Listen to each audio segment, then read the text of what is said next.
আল্লাহ আয্যা ওয়া জাল্লা মানুষের সম্পর্কে বলেন, তিনি এই শুক্রাণু নিয়েছেন এবং তিনি সেখানে তাকদীর করেছেন আপনি কতটা লম্বা হবেন, আপনার গায়ের রং কি হবে, আপনার দুটি চোখই ভালো হবে কিনা, আপনার স্বাদ কেমন হবে, আপনি কোন ভাষায় কথা বলবেন, আপনি কতটা মেধাবী হবেন, আপনার ব্রেইনের কোন কোন অংশ বেশি ব্যবহৃত হবে, আপনি কতদিন বাঁচবেন, আপনি কি খাবেন, আপনি কখন খাবেন, আপনার কি কি রোগ হবে, আপনি কি সুস্থ হবেন কিনা, আপনার বাবা মা কারা হবে, আপনার সন্তান সন্ততি কারা হবে, আপনি কি চাকরি করবেন, আপনি কিসে সময় কাটাবেন, আপনি কি ব্যবসা করবেন, আপনার কোন ব্যবসা ব্যর্থ হবে, এই সব কিছুই খুব সূক্ষ্মভাবে হিসেব করা হয়েছে।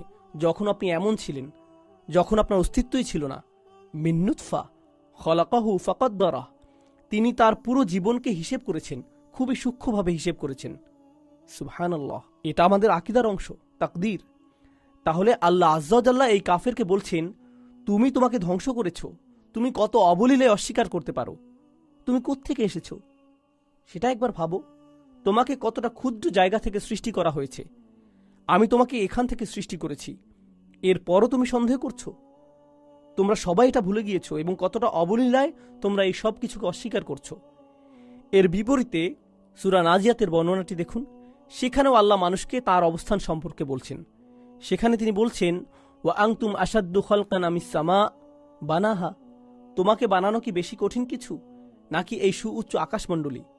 রাফা আসামকাহা ফাসাওয়াহা, তাহলে আমাদের সাথে আকাশের তুলনা করা হয়েছে। এখানে আমাদেরকে আমরা কোত্থেকে এসেছি তার সাথে তুলনা করা হয়েছে, নুতফা থেকে। সুবহানাল্লাহ। এবং এই জায়গাতেই আল্লাহ অহংকারকে চূর্ণ করেছেন আলাদাভাবে। এরপর তিনি বলছেন, সুম্মা সাবিলা ইয়াসসারাহ, এটা বিশেষভাবে সেই পথ যা আল্লাহ মানুষের জন্য তৈরি করেছেন, তিনি তার জন্য সহজ করেছেন। আলেমগণ মন্তব্য করেছেন, এটা হচ্ছে সেই পথ সাবিল যার মাধ্যমে সন্তান মায়ের গর্ভ থেকে বের হয়ে আসে। তুমি কি নিজেই এই রাস্তা তৈরি করেছো? আল্লাহ আয্যা ওয়া জাল্লা তোমার জন্য এই রাস্তা তৈরি করেছেন যাতে তুমি পৃথিবীতে আসতে পারো। তুমি কতটা ক্ষুদ্র যে তুমি নিজে সেই পথে যেতে পারতে না, আল্লাহই তোমার জন্য একে সহজ করেছেন। সুম্মা সাবিলা ইয়াসসারা, এরপর আলেমগণ মন্তব্য করেছেন, একই সাথে আল্লাহর খুলে দেয়া এই সাবিল, এই পথ হচ্ছে সেই পথ যা আল্লাহর দেখানো হেদায়েত রয়েছে। অর্থাৎ আল্লাহ তোমার জন্য হেদায়েতের পথকে সহজ করেছেন। তিনি তোমাদেরকে নবীজির সাহচর্য দিয়েছেন, পরিষ্কার ওহী নাজিল করেছেন, খুব শক্তিশালী স্মরণিকা দিয়েছেন। তিনি তোমাদের মধ্যে সহজাত প্রবৃত্তি দিয়েছেন।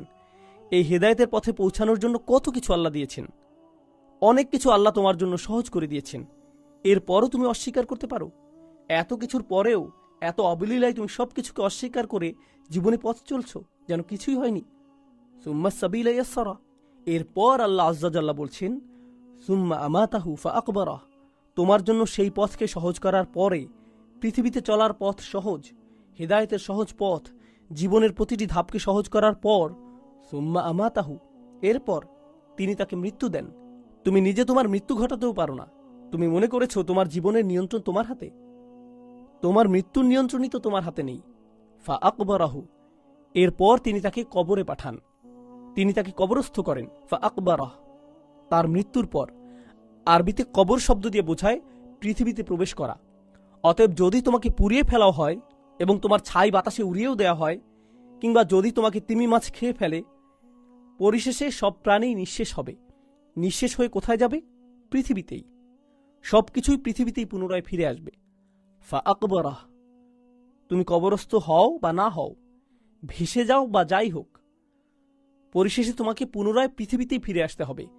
তাহলে তুমি নোংরা কিছু থেকে পৃথিবীতে এসেছিলে, নুতফা, এমন কিছু যা তুমি তোমার কাপড় থেকে মুছে ফেলো, ময়লা। ফাআকবারাহু, আল্লাহ মানুষকে এমন অবস্থার মধ্যে ফেলেছেন। এরপর তিনি বলেন, সুম্মা ইযা শাআ, এরপরে, এর অনেক পরে, যখন তাকে কবরস্থ করা হবে, তারপর কি হবে? যখন তিনি চাইবেন। ইযা শাআ, শি'তুম নয়, যখন তুমি চাইবে তখন নয়, যখন তিনি চাইবেন। আনশারাহ, এটা ফেলে মাজি, তাওকীদের জন্য, গুরুত্বারোপের জন্য, বা কি বলে এটাকে, দৃঢ় বিশ্বাস বা নিশ্চিতভাবেই। হ্যাঁ, শব্দটা হবে নিশ্চিতভাবেই। সুম্মা ইযা শাআ আনশারাহ, যখন তিনি চাইবেন, তিনি হঠাৎ করেই সবাইকে পুনরুত্থিত করবেন। এখানে ইযা শব্দটি দিয়ে সাথে সাথে বোঝাচ্ছে, সাথে সাথেই তিনি পুনরুত্থিত করবেন, কোনো ঘোষণা ছাড়াই। এই যে আমরা বড় হই, শিশু থেকে বয়স্ক হই, একটা প্রক্রিয়ার মধ্য দিয়ে, কিন্তু আমাদের পুনরুত্থানের ক্ষেত্রে কি কোনো প্রক্রিয়া আছে? না, এটা সাথে সাথেই হবে। সুম্মা ইদা শাআ আনশারাহ। তাহলে এই সব কিছুর জন্য তিনি তোমাকে যে সময় দিয়েছেন, তাহলে সময় থাকতেই তুমি শুধরে যাও, কারণ সময় শেষ হয়ে আসছে। যখন তুমি শেষ হয়ে যাবে, তিনি তোমাকে আবার পুনরুত্থিত করবেন। আরবি ভাষায়, বিশেষ করে কোরআনে, পুনরুত্থানের ব্যাপারে 3টা শব্দ ব্যবহৃত হয়। আহইয়া, কিছু মরে যাওয়া, এরপর আবার জীবন ফিরে পাওয়া। বাআসা শব্দটি দিয়ে 2টা জিনিস বোঝায়, কিছু জাগানো এবং তাকে সামনে এগিয়ে নিয়ে যাওয়া। অর্থাৎ আল্লাহ আমাদেরকে জাগিয়ে তুলবেন এবং আমাদেরকে সেই স্থানে পাঠাবেন যেখানে আমাদের থাকার কথা। নাসারা শব্দটির আক্ষরিক অর্থ হল কিছু ছড়িয়ে দেয়া।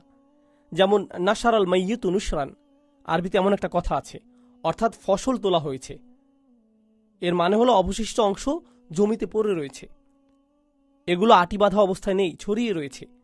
আল্লাহ বলেন তিনি আপনাকে জাগিয়ে তুলবেন এবং ছড়িয়ে দেবেন, অর্থাৎ সকল মানুষ ছড়িয়ে ছিটিয়ে সেই ভূমিতে, সেই মাঠে একত্রিত হবে, হাসরের মাঠে, যেখানে আমাদের একত্রিত হবার কথা।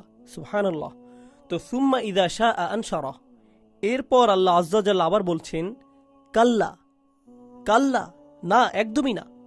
আল্লাহ নিশ্চিতভাবেই বলছেন এটা অবশ্যই সত্যি। কাল্লা লাম্মা ইয়াকদি মা আমারাহ, তার ন্যায় বিচার এখনো সম্পূর্ণ হয়নি, তিনি এখনো সম্পূর্ণ করেননি। আরবি ভাষায় কদা শব্দটি দিয়ে বোঝায় দায়িত্ব পালন করা, এমনভাবে দায়িত্ব পালন করা যাতে আপনার দায়িত্ব শেষ হয়ে যায়, আপনার কাজ শেষ। বুঝতে পারছেন? আপনার এই কাজটি করার কথা ছিল, আপনি করেছেন, আপনার কাজ শেষ, আপনার আর কোনো দায়িত্ব নেই। এটাই হচ্ছে কদা। বুঝছেন? তাহলে আল্লাহ তাআলা বলছেন মানুষ তার দায়িত্ব পালন করেনি এখন পর্যন্ত, অর্থাৎ মানবজাতি এই পৃথিবীতে এত বছর ধরে আছে, আর এত বছর ধরে মানুষ এখনো তার দায়িত্ব সম্পন্ন করেনি। লাম্মা, লাম নয় বরং লাম্মা, এখনো নয়। এখানে তারাজ্জি এসেছে, এর পরেও আশা আছে। কেবল লাম্মা শব্দটির কারণে এখানে বোঝা যাচ্ছে এখনো আশা আছে। তিনি যা করতে নির্দেশ দিয়েছেন সে তা করেনি। তার রব যা করতে বলেছেন আমারাহু, তিনি অর্থাৎ আল্লাহ যা নির্দেশ দিয়েছেন সে এখনো তা সম্পন্ন করেনি। এখনো পর্যন্ত এতবার মনে করিয়ে দেওয়ার পরেও, স্মরণ করিয়ে দেওয়ার পরেও সে এখনো আর দায়িত্ব পালন করেনি। সুবহানাল্লাহ। সূরার শেষ পর্যায়ে এসে এটা খুবই শক্তিশালী একটা মন্তব্য। এত কিছুর পরেও এখনো আপনার জন্য আশা আছে, আপনি এখনো তা সম্পূর্ণ করেননি, তারপরেও আপনার জন্য আশা আছে।